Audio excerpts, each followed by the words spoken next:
Chelsea, you mentioned the under 30 demographic. I'm trying to get back in that myself.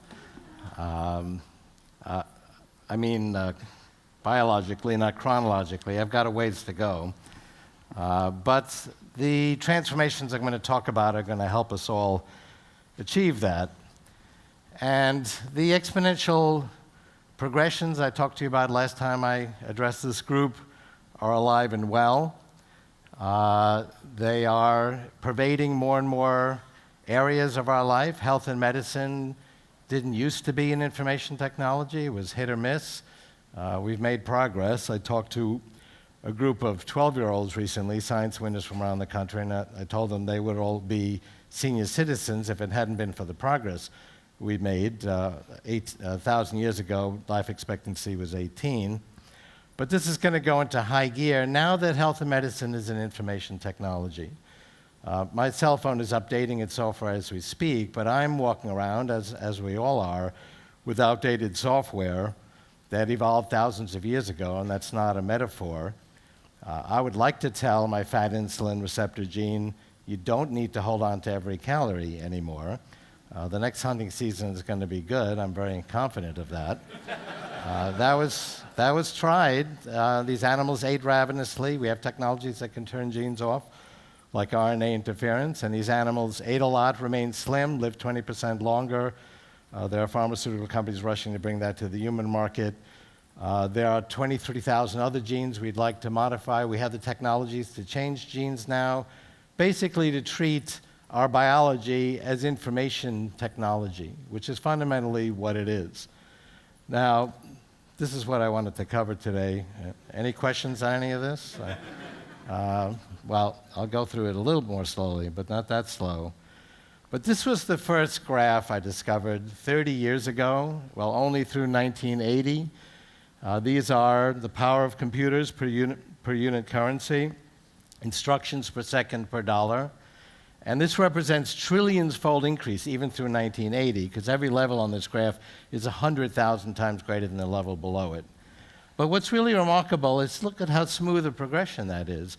It's gone through thick and thin, through war and peace, through boom times and recessions.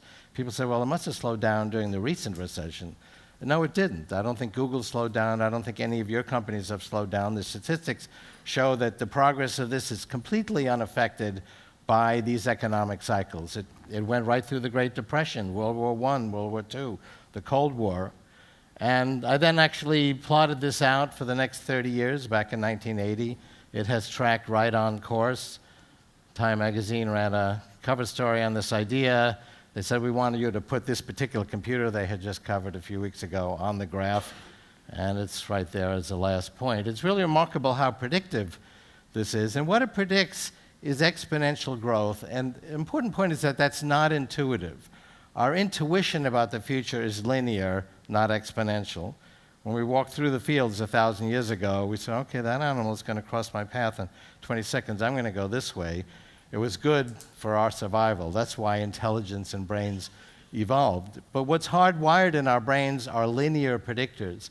This is fundamentally the argument I get into with critics, that they look at the current pace and make a linear prediction. Take the Genome Project, which was the first indication that biology was an information technology. Halfway through the project, 7 years into this 15-year project, we'd finished 1% of the project. So the mainstream skeptics said, I told you this wasn't going to work. 7 years, 1%, it's going to take 700 years. My response was, no, we're almost done. We're right on schedule. Once you get to 1% on an exponential trajectory, you're only 7 doublings from 100%. It had been doubling every year. There were reasons to expect that to continue. Indeed, it did. The project was finished 7 years later. And that we see that in case after case. The internet itself. I saw the DARPA net doubling every year in the early 80s. It was connecting a few thousand scientists, did the math and predicted a World Wide Web connecting hundreds of millions of people in the late 1990s. People thought that was nuts. But that's the power of exponential growth, and it's very unexpected. This is the number of bits being moved around on the internet over 100 years.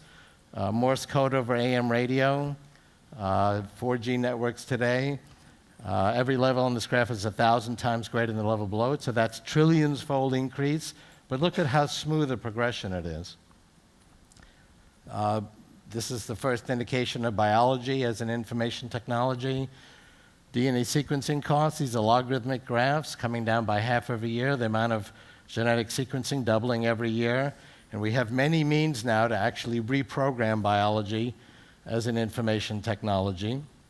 So these technologies, like stem cells to regrow every organ in your body or rejuvenate broken hearts from heart attacks, which people are actually doing now, will be 1,000 times more powerful in 10 years, a billion times more powerful in less than 30 years. That's the implication of doubling in power every year.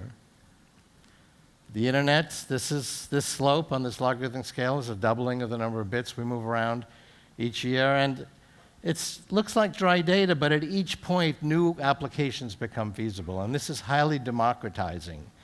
I wrote in the early 80s that the Soviet Union would be destroyed by the democratizing effect of this decentralized electronic communication. And that's exactly what we saw in that 1991 coup against Gorbachev. We then had a rise of democratization during the 90s. We have now another wave with social networks. It's highly democratizing, and the tools of creativity have also been democratized. You know, a kid at Harvard trying to find a better way of dating girls decided to put these books that you got as of the pictures of all the freshmen online. They were called Facebooks, with $19,000 of capital, and created a revolution. A couple of kids at Stanford in a late-night dorm room challenge created a revolution on their $1,000 laptops, or creating the first effective search engine. The tools of disruptive change are really in everybody's hands. And a kid in Africa today with a smartphone has access to more information than the President of the United States did 15 years ago, which would be your father, actually.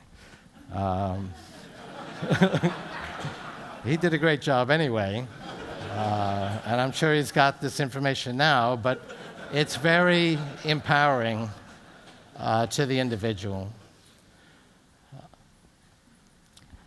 Three-dimensional printing, we can, if I want to send you a book today or a music album or a movie, I can send you an email attachment. That used to be a FedEx package. I can send you a violin, too, as an email attachment. You would need a three-dimensional printer, which is an emerging industry. They're expensive today, but so were paper printers 10 years ago. These are coming down in cost. The scale of precision's improving at a rate of 100 3D volume per decade. Right now, you can print out 70% of the parts on a three-dimensional printer to make another three-dimensional printer, and that will be 100% within 10 years.